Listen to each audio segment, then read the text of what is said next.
Hey, hello there, friends. It is Sunday night, August 4th, and I just found out my final draft position for the Fantasy Football Players Championship contest, high stakes contest that I've entered. I'm going to be picking first, so I know all my draft positions now. I got 3 entries. I'm picking first, I'm picking second, and I'm picking fifth. Now, this is a high stakes league, right? It's a big tournament for a big payout, and we'll see what happens this year. But I obviously need to do some mock drafts utilizing their system. Now, this is a PPR league, but they offer 1.5 points per reception for tight ends. And what that does is it massively increases the number of viable players available. Also, as part of the lineup, they have 2 flex positions that can hold either a running back, a wide receiver, or a tight end. So that also opens up the possibilities and makes it more likely that you will want to draft multiple tight ends with that bonus. And I got to say, there's a lot of tight ends that I never would consider in just a regular PPR league or a half-point PPR league. But all of a sudden, they become very interesting. And I want to just see what kind of team we can build. So we are going to do a 12-team draft on ESPN, a PPR draft, me picking first. And so we got it set up there. It's going to start in about 1.5 minutes, and we're going to use my app, My Perfect Fantasy Draft, to help us pick players. I invite you to go to my website, fantasyfootballmaverick.com. That's where you access the app, and you can start it here. But if you don't have a subscription, get the app right there, sign up. It's very reasonable, one-time cost for the whole year, gives you a full year of access. You can use it on as many fantasy leagues as you are in this season, and it is very flexible depending on how your league is set up. So we are going to do that with my app. So the first thing we're going to do, when you enter the app, it's going to ask you 3 questions. This is the quick setup. And so the first question is how does your league score points? And you can see that I've created a PPR with tight end at 1.5 points already created. So you just select that. Then do you want to engage Jimmie's recommended player filters? I usually say yes on this, but I want to say no so we can look at all the players.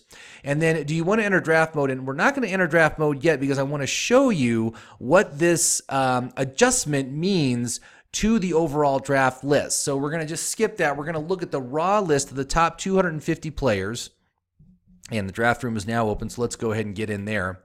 And if we just filter for tight ends, you can see that the tight end expected draft positions have all been moved up because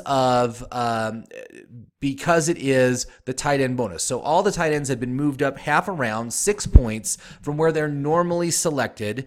And you can see the value rank, which is just straight up calculation, right? Just a calculation of their projected points, their projected stats times the league point schedule that gives you the total projected points, and then they are ranked with a value rank, and you can see that how many players are extremely valuable. Look, there's guys like here, Trey Burton, a guy I would really never consider for a regular fantasy football league at 77. But who is he comparable to in this draft? So I'm just going to sort by value. I'm going to go down to 77. And you can see here, there's Trey Burton. He's valued at the same as, say, Marvin Jones, Dante Pettis. You can see there's actually a lot of tight ends right here. Baker Mayfield's not really rated the same way. Tariq Cohen, N'Keal Harry, Darrell Henderson. He's getting about the same value rank as those players. Larry Fitzgerald's right there. Mike Williams is right there. So you can see that he has substantial value that he doesn't have in a normal league. So let's go back here. Draft starting in 18 seconds. I've got to make my first selection. And of course, the whole thing with running backs is just a mess right now. But I think I got to go with Christian McCaffrey for my first pick. Value rank 2. Outlook is 4 out of 5 stars. High reliability, 8 out of 10 consistency. You know, the guy is a workhorse stud on that offense. I believe in the Carolina offense right now. I think they're going to be very good this year, and he's going to be a big part of that. So let's make him our first overall pick. So I will go ahead. I will take Christian McCaffrey. But here's the thing, in this kind of league, you can make a case that you should probably take Travis Kelce first because Travis Kelce offers amazing value. Look, his value rank is 3. That is very impressive. His total points scored, like I said, just below Christian McCaffrey, just above Alvin Kamara. Ezekiel Elliott is right there too. He's right in there, and he's absolutely worth a top 5 pick if you happen to be picking early in this kind of a league. But anyway, let's go into draft mode so we can look at what we want to do for the second round. Now, one of the things I like to say here is that even though the tight end position, they'll be taken generally later in this ESPN mock draft, we are only going to take them as they would appear on this draft mode, right? So even though, someone like Kittle or Ertz, who you might be able to get with our early third round pick, you can see that their draft position, well, Kittle is considered a long shot. Ertz draft position at 25. So they're both right there. So they would be available with my second pick. And I actually will take one of them with my second pick, probably Ertz, because he's the one that's more likely to be available, right? But you can see here, when you're in draft mode, you've got each of these tabs, and these tabs represent each round of the draft. And of course, we got our 2 picks together in a row, so they're clustered here. Right here, you got recommendations. I'm just going to minimize the recommendations so you just see the names, and then you got the player list right below that. So we are moving along here. Oh, it's just moving along super slow. That usually happens in these ESPN drafts. But who should we be targeting in the second round? Well, we already talked about Zach Ertz as the number 1 pick, and I think that's a great idea. We definitely want to get ourselves an elite tight end in this kind of league to maximize the benefit of that tight end PPR bonus that they get, okay? But you can see it's also recommending T.Y. Hilton. It's recommending Brandon Cooks. Those guys offer very nice value. You got T.Y. Hilton offering value of 22, so he's slightly undervalued. Brandon Cooks at value 31. Not nearly as good, but still a fair value player at this point. Our long shot would be Mike Evans, and if Mike Evans makes it to us, he certainly offers the best value. So if we got both Mike Evans and Zach Ertz, we would have the number 14 and number 15 most valuable player in this league, along with Christian McCaffrey, the number 2 most valuable player in this kind of league. So that's a hell of a way to start, and I certainly would like to do that. So what I'm going to do, I'm just going to pause the video. I'm going to set up my queue, get these guys ready to go. We're going to wait for this very slow first round to complete, and then we'll come back and we'll see what players are available, and we'll see who we end up taking. All right, so it was a long wait to get back to me here, but it looks like we're almost to my point. It looks like Mike Evans did get taken early. He was a long shot anyway, so that's obviously to be expected. But T.Y. Hilton's still there, Zach Ertz still there. George Kittle is also here, but we're going to assume that he's already been taken since he was listed as a long shot on this round. But who else is available? Well, Leonard Fournette, Amari Cooper, Devonta Freeman, Nick Chubb. There are some good options here. We do have our RB1 though, so I think we're good as far as that goes. We absolutely need to take advantage of the players that we can get that are the most valuable. Zach Ertz certainly qualifies as right now being the most valuable player on the board. And then let's go ahead and take T.Y. Hilton again. Very good value off of him, slightly undervalued relative to his draft position. So I think that's a great choice. So let's jump back to the 4th and 5th round here. And you can see that the app is recommending Tyler Boyd, wide receiver, Robbie Anderson, wide receiver, Chris Godwin, wide receiver. So we got 3 wide receivers to recommend. They're all very good choices. Tyler Boyd certainly offers the best value, and if he is available, I will absolutely take him. But we definitely need to beef up our running backs because the running backs thin out so quickly. There's not going to be great options available once we get past the 5th round. So if we look at running backs, we can just use the running back filter here, right? And you can see at the very top of the list, Philip Lindsay and James White, both these guys are long shots, so they will probably not be available when it gets to our pick at 48. Below that, we've got Kenyon Drake, who I think is a great PPR option. Despite what you might be hearing in camp about Ballage, maybe taking away some of his work, I don't think that's really going to be the case. I think Ballage is going to be more like the Frank Gore role. Kenny Drake will continue to be the third down, change of pace guy who does have running value as well. So Kenny Drake is a great option. Tevin Coleman, though, even though he's rated well here, he is a reach and he is a poor value. Look at his value rank, 94. So I'm not really interested in him. David Montgomery is someone who I would be interested in, though. He offers good value at this point in the draft. Let's see here. Tariq Cohen, Mark Ingram. You can see that these guys don't offer really great value. Darius Geis is another guy who I would consider just based on the value. You can see his outlook isn't that great. Obviously coming back from a devastating knee injury, but he certainly offers very good value as well. He is a reach at this point. We could maybe wait for the 6th round and maybe get him as a long shot. But let's go ahead. We'll queue up Drake. We'll queue up Montgomery. Those are basically the two that I want the most. We'll queue up Lindsey and White also if they make it back to us. And I'll also queue up these 3 guys. We'll see who makes it back to us for that pick. I'm just going to pause till we're there. Okay, so it's almost back to us now. Actually, Lindsey is still on the board. White was taken, so Lindsey I think would be a great choice. Montgomery is kind of a favorite of mine just for his outlook. I think his outlook is the strongest amongst all these running backs that we're looking at. And as far as Boyd is still on the board as well. So I think Boyd we definitely want to take. And let's go ahead. Obviously, we got to see what. Oh, and look at that. Oh, yeah. Look at that. Philip Lindsey just got taken. Okay, so let's go ahead. We will take David Montgomery as our RB2. We're going to take Tyler Boyd as our wide receiver 2. That's a pretty nice core. That we got really good value on this team right now. Excellent options. The fact that we got Tyler Boyd, who is a guy whose value rank is currently 35th, and we're at pick 48, that means we're getting a whole round of value out of that guy by taking him in this round. So let's jump to the next round, and obviously things start to thin out here, especially during for the running backs, right?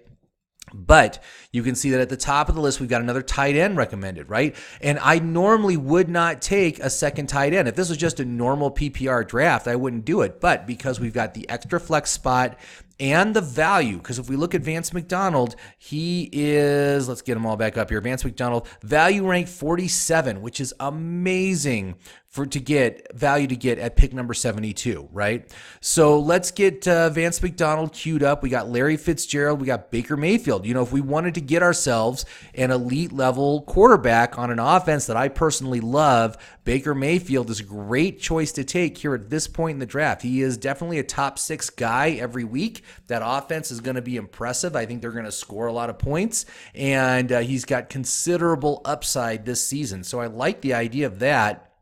Larry Fitz is rock solid. You know, Fitzgerald offering value rank of 76, which is just perfect for this point in the draft. Very much a fair value player. You got Tevin Coleman as a long shot. Matt Ryan is a long shot. Not really interested in him. Sterling Shepard, who is someone who I'm normally very interested in, but he's dealing with that injury, that broken thumb. So I want to wait to make sure he is coming back fully healthy before I would take him. But he certainly would be an option at this point as well if when we get to this draft, he is healthy again, okay? But for right now, let's go ahead and let's get these guys queued up. And I'm just going to pause the video till we're within 3 of our next pick, and we'll see where we're at. All right, it's almost back to us. Coleman just came off the board.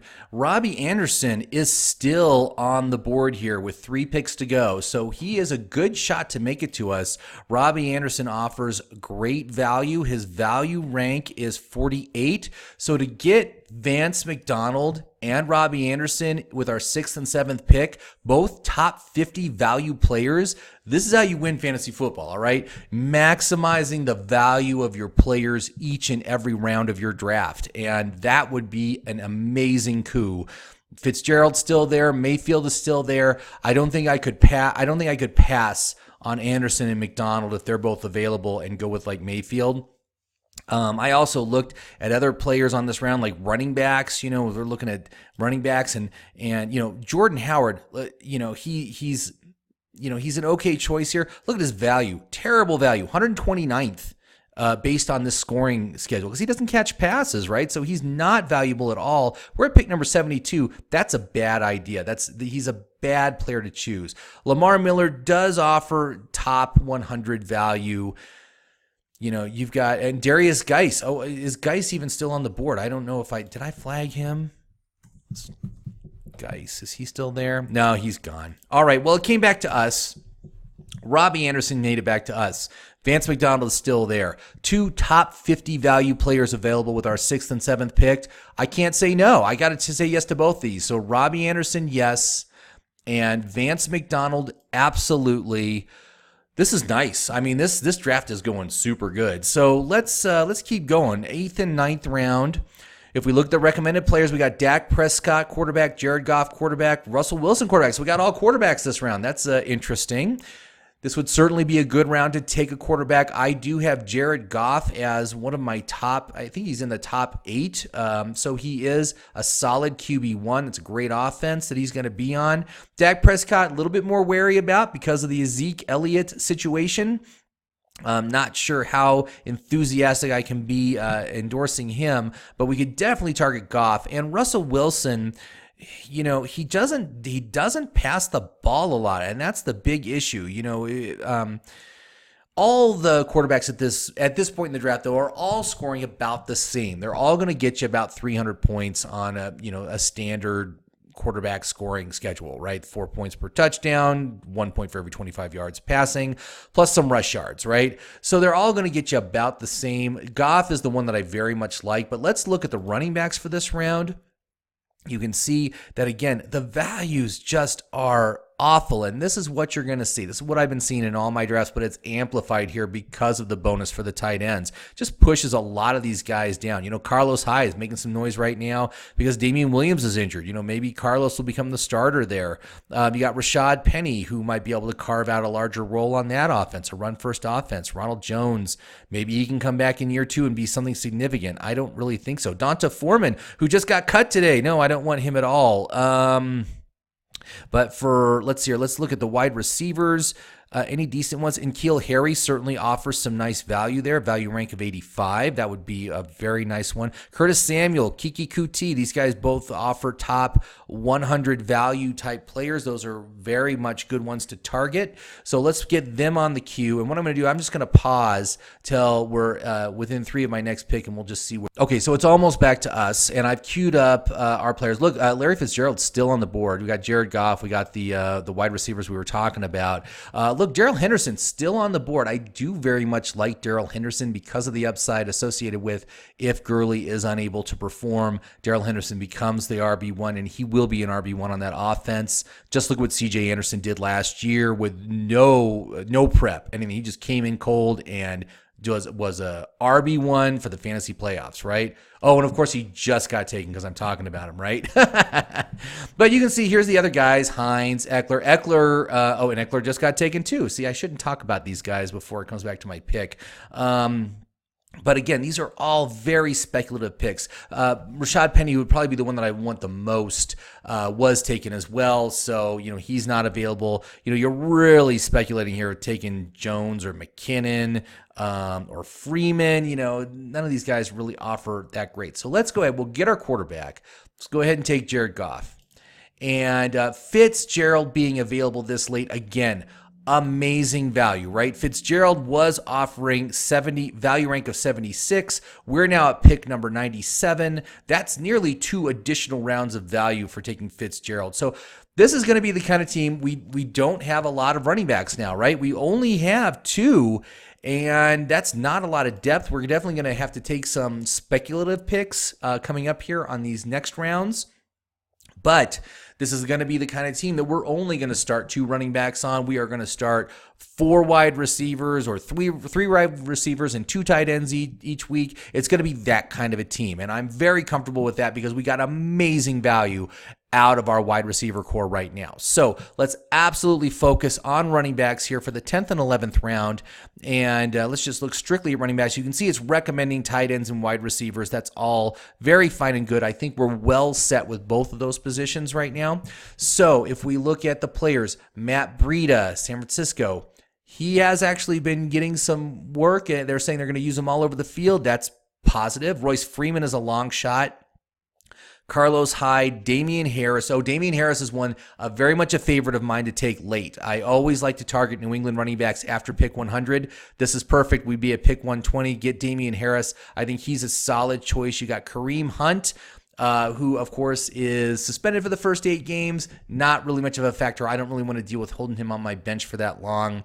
So let's get these guys all queued up. We'll get Freeman, Breida, Hyde, Harris, and Hunt, and Harris. Just those guys queued up. We'll take our 2 favorites once it gets back to us, and that's what we'll do. So I'm just going to pause. We'll queue them up, and we'll see where we're at. All right, so it's almost back to us. Hyde did get taken early, but we still have Freeman, Breida, and Harris on our queue. If we look at other players that are available at this point, certainly Dante Moncrief is very interesting as a wide receiver. He's doing very well at Pittsburgh during training camp here. They're saying he's going to be the number 2 opposite Juju Smith-Schuster. That's very interesting. Certainly he has some upside. If we look at just the running backs right now, obviously we got our 3 guys queued up. Kalen Ballage, there's another guy, again, he's getting lots of buzz right now. Deion Lewis is certainly a PPR, interesting for PPR. These guys, look at though, their draft rank is much lower. Okay, so someone else got taken. Who else dropped off? Oh, it was Breida. Okay, so I think we kind of got our decision made for us. We definitely need some more running backs. So let's go ahead. We'll take Freeman, who hopefully gets a larger role this year in Denver, and Damian Harris, who is one of my favorite picks, man. At this point in the draft, I'm trying to get him in every single mock I'm doing because he is just getting glowing reviews. Sony Michel's still having issues. I don't think Sony's going to make it the whole season. This guy is going to be really good for your team. So, Damian Harris, you're back on my team again. So we now have 4 running backs, 4 wide receivers, and 2 tight ends. Plus, we've got our quarterback. So we are in really good shape here. I think we need to continue to build our running backs. We need some more depth there. We need some more speculative plays that have some upside. If we look at the 12th and 13th round, who's it recommending? Well, Mohamed Sanu, wide receiver. Phillip Rivers, quarterback. That's a great quarterback to take, man, at this point in the draft. Deion Lewis. So if we look at just the running backs, Deion Lewis. Now, again, look at these values. They're just not great. And when you look at Deion Lewis at a value rank of 133, to me, what that says is he's not startable unless someone else gets injured, right? Unless Derrick Henry gets injured and misses time, Deion Lewis isn't going to get enough work to even be worth a flex play in this league. So he's not really someone that I'm interested in. Now, Ballage certainly has some upside potential. He doesn't rank very well for value, but there's upside there. Jalen Richard, not good, not a good situation. Actually, Josh Jacobs is kind of taking all the work. I don't think there's much there. Jalen Samuels, there's someone who does have upside. Should James Conner get injured, he's into a workhorse role. He would be an RB1. These are the kind of guys you want to focus on late. Giovanni Bernard, again, he is the handcuff to Joe Mixon, but he hasn't done much in like 4 or 5 seasons. I'd say 3 or 4 seasons, right? So I'm not really interested in him. Jamal Williams, also another guy who just hasn't done anything. He's just terrible. He just takes time away from Aaron Jones on that offense. But let's definitely queue up Ballage and Samuels here. I think those are good options. And let's also queue up Sanu, because Sanu does offer, just about 105. That's pretty good. Jimmy Graham, look here, value rank 82. This is someone who I've never consider. But in this sort of league, man, he's got value. Let's take a chance on him. We can certainly take another tight end. And at this point in the draft, he's very low risk. So I'm just going to pause. I'll pick my guys. We'll come right back. All right, so it's almost back to us. All these guys are still available. We got Ballage, Samuel, Sanu, and Graham still on the board. There are some interesting options that are still here. Guys who I like, guys who I target. Paris Campbell, certainly a high upside wide receiver. Adam Humphries is someone who, at this point in the draft, I think he's a great option, slot receiver. What's going to be a run-first offense, but I think he's going to get enough volume. Oh, of course, he went away. See, this is what happens. I start talking about a player, and he gets selected. But, you've got Jack Doyle here. Let's see here. Certainly Paris Campbell would be one that I would very much like to get. Phillip Rivers, still on the board. Look at that. Phillip Rivers in the 12th round. This is why you don't need to rush and get yourself a quarterback, man. Someone like Phillip Rivers on an offense like that, dude, take him late, load up early on wide receivers and running backs. But we still need to build our depth at running back. So although I do very much like the idea of Jimmie Graham just for the value, let's go and we'll get Ballage. And we'll get Samuels, and I hope I'm not saying Ballage wrong, but I think I am. I think it might be Ballage. I'm not sure. But anyway, we're in good shape here. Let's go to the 14th and 15th round, and let's see here. On this draft, we have one more slot to fill. So let's figure out who we're going to take a flyer on in the 14th round. Now, you can see here that it is recommending Mark Andrews, the Baltimore tight end, who I actually really like this as an upside pick. You know, for tight ends, he doesn't rate that well for value, 114 right now, but I'm very interested in this Baltimore offense that they're building. It's going to be totally new look this year. Very much. It almost seems like it's going to be like the old school triple option Nebraska, Colorado teams of yore, way back in the day in college football, back in the 80s. I love that style of football. And in those kind of offenses, tight ends are the guys you want to own because they get tons of volume, okay? So Mark Andrews, great upside pick here. You can also see it's recommending John Brown, Kirk Cousins for a quarterback. We want to take another quarterback, which I don't really want to do here. I'm very happy with who I got. And of course, the FFPC league goes 20 rounds, so I'll have the opportunity to take a second quarterback when I get to it, right? But let's look at running backs here for this round. If we look at just the running backs, Justice Hill, there's a guy I've been trying to get in every single mock I'm doing. He's right there. Jalen Samuels is the long shot. We already got him. Duke Johnson, guy I'm not really interested in. Alexander Madison, this guy is the handcuff to Dalvin Cook, who's a injury risk, a high injury risk. And should Cook go down, Madison's going to be an RB1, right? And that's what we're really looking for here is guys that could really benefit, who play behind poor, low reliability players. That's what you're looking for at this point in the draft. Got Adrian Peterson here. That's also a guy that would certainly have upside should Geis not be able to come back sufficiently this year. But Justice is just kind of like my guy. I just very excited about this offense. Alvin Kamara type skill set. I think he could be very, very good. Mark Andrews also very good. So let's go ahead. We'll target those guys. So we'll go Hill. There's Justice and Andrews. Mark Andrews. Let's go ahead and cue him. And you can see that Sanu's still on the board here. We also are going to have to, we're going to go ahead and we're going to take a defense and a kicker here. So I'll probably grab the defense and then we'll just pause. I'll take the kicker and we'll just review this team. I really like this team, though. I think this is really a solid option. We've got a really good roster here. And although I would like to have maybe a little bit more depth at running back, but we did go early on taking 2 wide receivers and a tight end in the top 5. That's the way it goes, man. That's what's going to happen. If you do that, you're going to have crappy running back depth. And that's kind of what we have, but we got some upside players that can make up for that. So it will be back to us in just a minute. Again, Mark Andrews I think is a great option, but I got to go with Justice Hill. We need as many running backs as we can get. That'll be our 7th running back. So that's great. And now as far as defenses go, got the Broncos, the Texans. Let's go with the Eagles. I like the Eagles. I like their early season schedule. I'm going to go to pause the video. We'll take the kicker, and then I'll be back. We'll review the team. All right, so let's review. For our quarterback, we got Jared Goff, okay? For our running backs, we got Christian McCaffrey, David Montgomery, Royce Freeman, Kalen Ballage, Damian Harris, Jalen Samuels, and Justice Hill. For wide receivers, we got T.Y. Hilton, Tyler Boyd, Robbie Anderson, Larry Fitzgerald. Is that it? I only got 4? I guess that's right.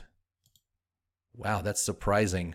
I only took 4. Well, that's pretty good, though. That's a good group. I like that. I'm kind of surprised that it wasn't that as many. But then we also got Zach Ertz and Vance McDonald. And so if we look at this overall team, I've sorted it by the value column here. I've got 1, 2, 3, 4, 5, 6, 7 players in the top 53 for value. That is how you're going to win this league. Okay, you maximize the value there. We got Larry Fitzgerald, who's also a quality player, this quality flex play. And then these guys, Jared Goff, of course, is, his value rank is, the way my app sets it up is the value rank is equal to their draft position, but that's not his actual value. His actual value is that guy is a top 8 quarterback every week. But then for speculation, Freeman, Bailich, Harris, Samuels, and Hill, I'm guessing at least one of these guys, but maybe 2 are going to hit, and they're going to be very good for my fantasy team this year. But to come in every week, and I'm playing in a team of 12 players, and to have this many players, 7 of the top 53, that is going to give me an absolute dominating advantage over everyone else in the league. And it's because I took maximum advantage of the value as it came to me, and my app is what's going to show you that information.